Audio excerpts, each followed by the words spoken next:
صحافت ایک ایسا ادارہ ہے جو کہ اس ملک نہیں بلکہ کسی بھی ملک میں خرابیوں ناانصافیوں کو سامنے لاتا ہے اور ان کے سدباب کے لیے بھی کوشش کرتا ہے۔ مانسہرہ پریس کلب مانسہرہ کے الیکشن کے لیے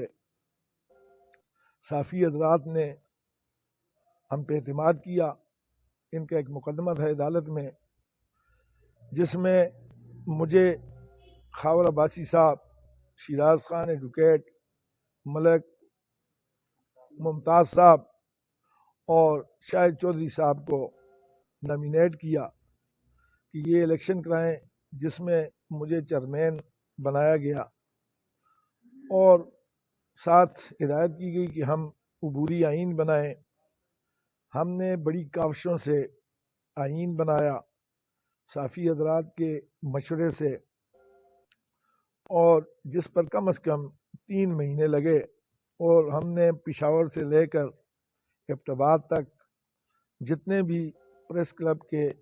آئین ہیں ان کا مطالعہ کیا، اور اس کے بعد یہ ایک جامع آئین بنایا ہے تاکہ آئندہ کے لیے پریس کلب کے معاملات صحیح چلیں اور کوئی ایسی بات نہ ہو جس سے صحافیوں کے اندر رفق پیدا ہو۔ صحافت چونکہ معاشرے کا آئینہ ہوتا ہے اور ہم یہ توقع کرتے ہیں کہ یہ ہماری رہنمائی بھی کریں گے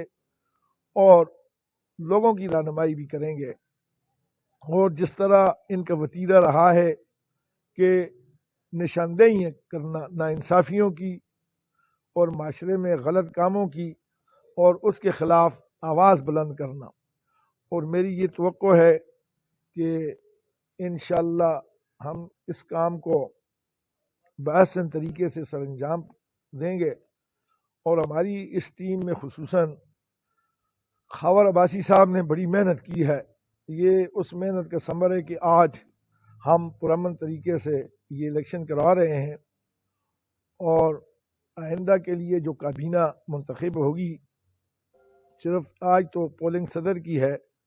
طارق عدیل صاحب اس میں نائب صدر بلا مقابلہ منتخب ہو چکے ہیں، فخر عالم صاحب جنرل سیکرٹری، اور عقیل احمد خازن یعنی خزانچی بلا مقابلہ ہو چکے ہیں۔ میں ان کو مبارکباد بھی دیتا ہوں، اور صحافی حضرات سے میری یہ گزارش ہے کہ وہ تعاون کریں اور اسی طرح تعاون کرتے رہیں تاکہ اچھائیاں پروان کریں۔ یہ ہم نے ٹھیک 9 بجے ہم نے اپنے پروگرام کے مطابق شروع کیا ہے، اور 12 بجے تک یہ ختم ہو جائے گا، کیونکہ ٹوٹل ہمارے پاس لسٹ جو ہے وہ 50 صحافی حضرات ہیں جو کہ آج ووٹ دیں گے، جن میں سے ایک بیمار ہیں، غالباً وہ نہیں آ سکتے، اور ایک